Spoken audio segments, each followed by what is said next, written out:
Question के अंदर हमें जो है रूट टू इरेशनल प्रूव करना है। ठीक है भाई, इरेशनल प्रूव करना है कि what do you mean by irrational number. क्या भाई अदर नॉन डेसिमल एक्सपेंशन हमने कहा 2 1 कुछ भी लिया 8.1701001000 ये एक जैसा ना तो ख़त्म हो रहा है, 3 डॉट ये बता रहे हैं, और ना एक जैसा रिपीट हो रहा है, नॉन टर्मिनेटिंग नॉन रिपीटिंग। ठीक है, और तो ये हमने और उनका आप जो पी अपॉन क्यू फॉर्म में नहीं रख सकते।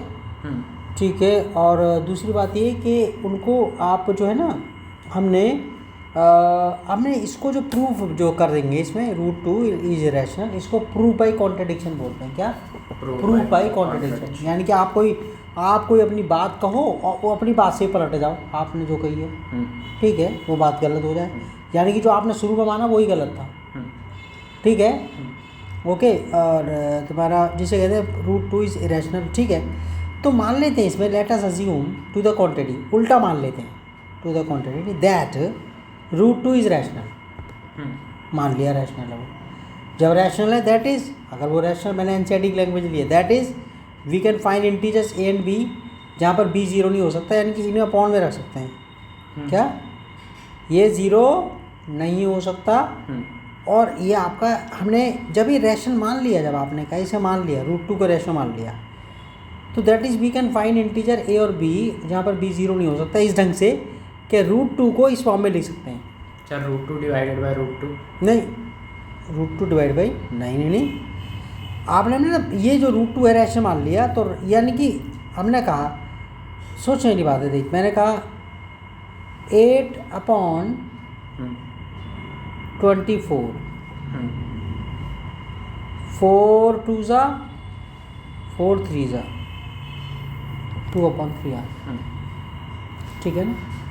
तो मैं शायद सीधे भी कर सकता है 8 1 ज़ा 8 8 8 3 ज़ा 24, तो ये कटा ना जाने का 0 हो गया, फिर 3 6 ज़ा 18 ओके, और फिर 2 बच गया ना 20 में, फिर ये ऐसे करके तो ये ख़त्म भी नहीं हो रहा और एक जैसा रिपीट होता जा रहा है।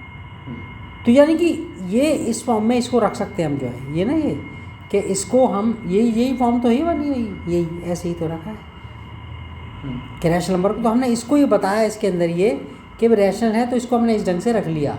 ठीक है, तो इसमें हमने ए अपॉन बी, ठीक है देखिए, हाँ सपोज दैट ए और B have a common factor other than 1, इनमें कुछ कॉमन फैक्टर है, जैसे आप लोग कॉमन फैक्टर यहाँ पर ले लिया हमने 24/88 नहीं लिया। अब इसके अंदर क्या काटते हैं, इसमें ये जो है ये हमें 2 से कटा, 2 1 ज़ा 2 2 2 ज़ा 4, और ये ठीक है, वैसे तो हम 4 से काट देते हैं इसे जल्दी से ना, तो 4 से काट दिया, 4 6 ज़ा 24, अरे 4 2 ज़ा 4 22, ठीक है, ये अब और जाएगा। ठीक है, 2 3 ज़ा 6, तो गौर से देखा जाए ये जो दोनों नंबर है वाले 24 और 84 में, तो 6 को और ये हमने किससे काटा था, पहले 4 से काटा था और 3 से, 12 कॉमन है, ये इसमें गौर करने वाली बात है। ये इसमें मैंने बड़ा नंबर ले लिया, कोई वाली बात नहीं, ये लिया हमने 24/, ठीक है, तो ये था हमारे पास 12 × 2 12, ये कटा 12 से, ठीक है ना, 84, ये पूरा नहीं जाएगा इसमें, तो हमारे पास ये जो ना ये जैसे इसके अंदर देखा ये इसमें ठीक है, इसमें कॉमन क्या आ रहा है इसमें नंबर, वही हाँ 4 से,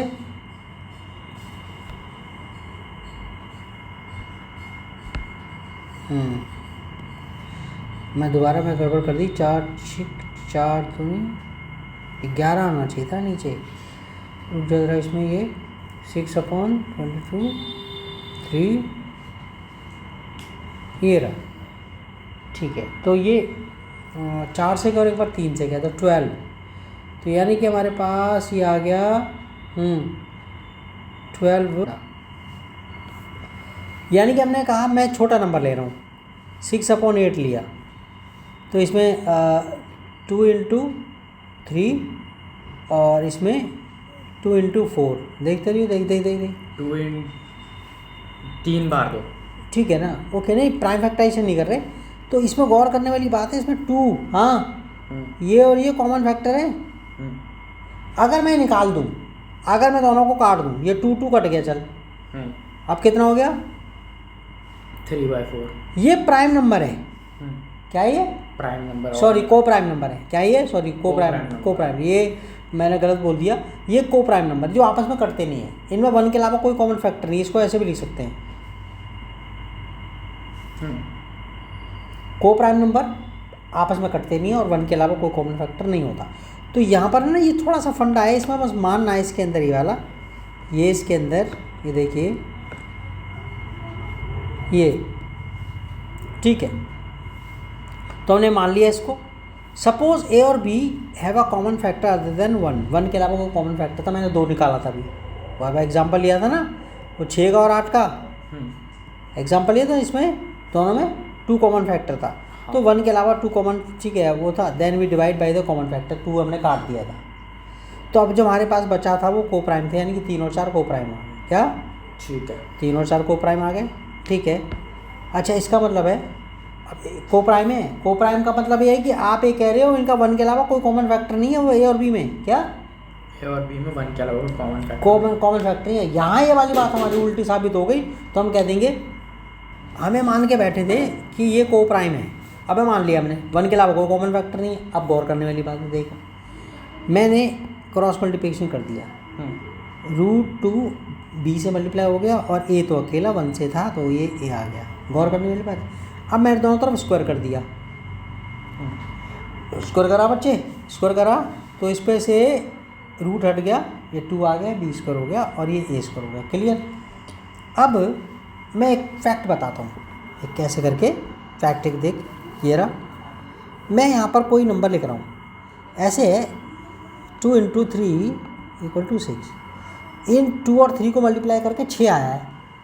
तेरे को पता है जो नंबर मल्टीप्लाई करके आते हैं वो प्रोडक्ट के फैक्टर होते हैं, क्या जो नंबर मल्टीप्लाई में यूज़ होते हैं वो जो प्रोडक्ट आता है उसके फैक्टर होते हैं। अदर वर्ड्स में कहूँ, जो प्रोडक्ट है वो मल्टीपल होता है उन नंबर का, यानी कि मैं कहूँगा 2 is a factor of 6 and 3 is a factor of 6 and 6 is a multiple of 2 and 3। तो यानी कि इसका मतलब है, गौर करने वाली ये 2b² = a², इसका मतलब पता है क्या है, 2 और b² को मल्टीप्लाई करके a² आया है, तो इसका मतलब है 2, ठीक है ना, a² को काटेगा, b² को भी a² को काटेगा। अदर वर्ड में कहूँ a² is divisible by 2 and a² is divisible by b² also. मैं सिर्फ इसका एग्जाम्पल लूँगा, आप ये कहोगे a² इज डिविजिबल बाई, यहाँ से एक्सप्लेन करें। अच्छा ठीक है, देखिए ना, को प्राइम मान लिए थे, इसके बाद मैंने क्रॉस मल्टीप्लिकेशन कर दिया, ये आ गया, ठीक है, ये इसको √2 और b मल्टीप्लाई हो गए, ये अकेला पड़ गया, मैंने स्क्वायर कर दिया, दोनों को स्क्वायर कर दिया मैंने।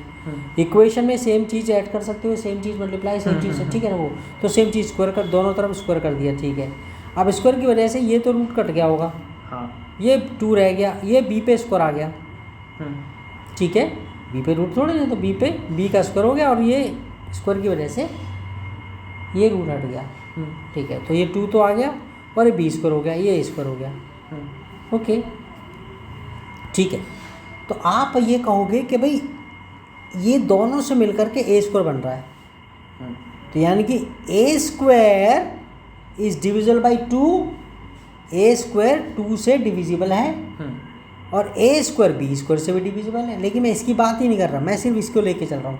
ए स्क्वायर इधर देख यहाँ है, ए स्क्वायर इज डिविजिबल बाई 2, ठीक है, ठीक है। ए स्क्वायर इज डिविजिबल बाई 2, यानी कि ठीक है लिख दिया मैंने, क्लियर। अब गौर करने वाली बात है, अब गौर करने वाली बात है, अब ये देखिए जरा इसमें, अगर तुम्हारा 25 का स्कोर होता है, पक्का ना? 25 का स्कोर क्या होता है? 625। अगर 625 को 5 काटेगा तो 25 को भी काटेगा, फैक्ट है। अगर कोई नंबर स्क्वायर को काटेगा तो उसकी सिंपल फॉर्म को भी काटेगा। तो यानी कि हम क्या कहेंगे, ए स्क्वायर डिविजिबल है 2 से, तो ए भी 2 से डिविजिबल है, पक्का? क्यों? ये हमेशा 2 इज़ अ प्राइम नंबर, ये क्या है? Prime number. और 2 अगर ए स्क्वायर को काटेगा तो 2 ए को भी काटेगा। हाँ। इसको लाइन में साइड में लिख दिया, बस लॉजिक है, एक ही क्वेश्चन होना, बाकी सारे हो जाने, यही क्वेश्चन करना बस, ठीक है। आगे तो हमारे पास आ गया, okay so we can write, हम क्या कर सकते हैं, ए इक्वल टू 2c। अभी सवाल होता है सर ये ए इक्वल टू 2c कहाँ से आ गया? अभी तूने कहा, देख मेरी बात सुन, 4 12 को पूरा काट देता है, 4 3 12 आ गया। तो इसका मतलब है, पता है क्या है इसका मतलब? क्या है बच्चे? इसका मतलब है कि आप डिवाइजर को और कोशोंट को मल्टीप्लाई करते हो तो डिविडेंड आता है। हाँ। तो 12 एक्चुअली किसके बराबर है? 4 इंटू 3 के बराबर, पता? हाँ। ऐसे ही अगर ये, तो चलो मैंने नंबर लेके एग्जांपल ले लिया, यहाँ पर ए ले लेते हैं, ए डिविजिबल है 2 से, सोच कर देखो यहाँ सी मल्टीप्लाइड बाई 2 ए हो जाएगा। हाँ, ये 2c समझ इक्वल टू ए आ गया, मैं लिख सकता हूँ। यानी कि मेरे पास क्या लिख दिया, a equal to 2c, a equal to c, और 2 यहाँ ये c कोई भी इंटीजर हो सकता है, जैसे यहाँ पर एक 3 है, ठीक है। अब मैंने क्या काम करना है, ए इक्वल टू 2c है, इक्वेशन गौर से देख ली वाली, a 2b square equal to a square. अब मैं क्या कर सकता हूँ, अब मैं क्या कर रहा हूँ, इस a की वैल्यू 2c को मैं यहाँ रख रहा हूँ, रख दिया, putting a equal to 2c in equation 1, रख दूँ यहाँ पर, ये ले, ए की जगह क्या रख दिया, ये तो रहा, ये क्या है, अभी तूने कहा 2c है, तो ए की जगह क्या रख दिया, ये रहा 2c रख दिया ना, 2b स्क्वायर, गौर से देख इसमें अंदर ही वाला, ये आ गया समझ? नहीं आ गया। तो मैंने इसकी जगह ये रख दिया, ए की जगह 2c रख दिया, अब स्क्वायर आ गया, ये 2b स्क्वायर हो गया, और ये क्या हो गया, 4 आ गया, 2 का स्क्वायर क्या हो गया, 4 हो गया, और ये c स्क्वायर, पक्का? अब ये बता, अब मैं दोनों तरफ 2 से डिवाइड कर दिया, सोच कर देख ले, 2 से डिवाइड कर दिया, इसको भी 2 से डिवाइड कर दिया, इसको भी 2 से डिवाइड कर दिया, ये सब 2 तो गायब हो गया, हाँ। ये 2 रह गया, तो मेरे पास ये मिल गया 2 से, दोनों तरफ 2 से डिवाइड कर दिया, b स्क्वायर। अब तो फिर वही कह रहा है, इन दोनों नंबर से मिल करके प्रोडक्ट हो करके ये नंबर बन रहा है b स्क्वायर, तो तू यही तो कहेगा, b square is divisible by 2 and b square is divisible by c square also. मैं 2 की बात कर रहा हूँ, b square is divisible by 2। जब बाबूजी b स्क्वायर 2 से डिविजिबल है तो सिंपल फॉर्म भी तो डिविजिबल होगा 2 से।